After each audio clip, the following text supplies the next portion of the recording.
तो आप लोग अच्छे होंगे उम्मीद है। तो दोस्तों बोलो शंकर पार्वती माता की, बोलो शिव पुराण भगवान की। आज हमारा दूसरा चैप्टर है। जो चंचला नाम की एक महिला थी, उसकी प्रार्थना करती है ब्राह्मण से और पूरा शिव पुराण सुनना और समय अनुसार उसको शरीर पर छोड़ देना।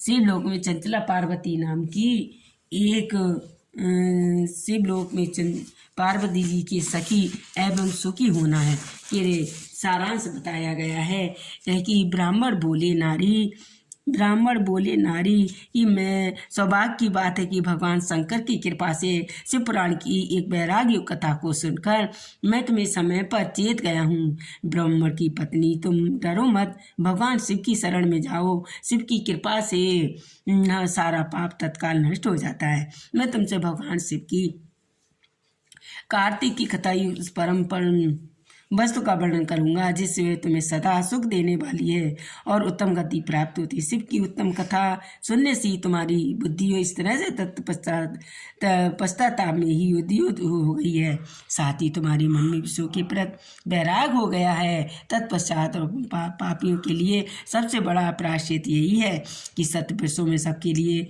पश्चाताप को ही समस्त पापों से शोधा बताया गया है। पश्चाताप से ही पापों की शुद्धि होती है, पश्चाताप से ही कर्ता वो शुद्ध होता है। वही पापों का विरोध करता हुआ अपने पुरुषों में पापों को शुद्ध के लिए परिचित कर उपदेश दिया। तत्पश्चात वह संपन्न हो जाता है, पुरुष वेद पूर्वक प्रायश्चित करके निर्मय हो जाता है। दोस्तों अगर हम गलती पाप करते हैं तो क्षमा की याचना भी रखें कि प्रभु मुझे माफ़ कर दो।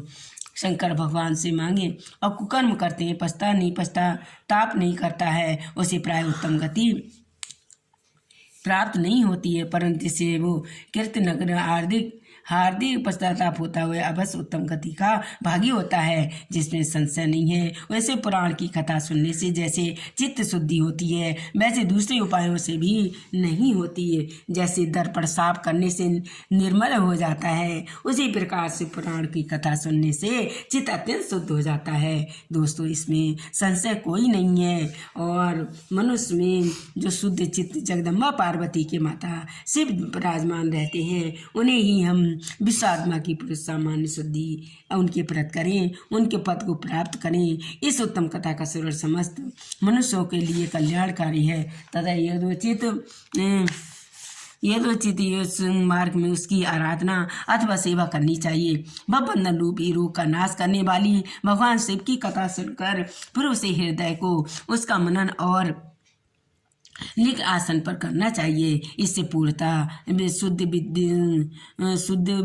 बुद्धि होती है और चित्त बुद्धि भी होने से महेश्वर की भक्ति अपने दोनों पुत्र ज्ञान वैराग के साथ ही निश्चय ही प्रकट होती है। तत्पश्चात महेश्वर के अनुग्रह से दिव्य मुक्ति प्राप्त होती है, जिसमें संशय नहीं। जो मुक्ति के वंचित है उसे पद समझना चाहिए और क्योंकि वह चित्त माया के बंधन से आसक्त है निश्चय, इसलिए संसार से मुक्ति नहीं हो पाता है। जो पाप को कर्म और झूठ छल कपट की भावना से भरा होता है। इसलिए आप दोस्तों शिव पुराण की कथा सुने और समझे तो ये हमारा जो पाप अनजाने में हो जाता है, जाने में हो जाता है, तो भगवान शंकर मुक्त करते हैं। तो शिव पुराण कथा सुनी, रोज पढ़ें और सुने। दोस्तों आज आपको ये चंचला नाम की जो ब्राह्मण से प्रार्थना करती है, गलती की क्षमा मांगती याचना करती है, तो वो ब्राह्मण जो है शंकर भगवान से प्रार्थना करके उनसे प्रार्थना करते हैं और क्षमा की याचना मांगते हैं।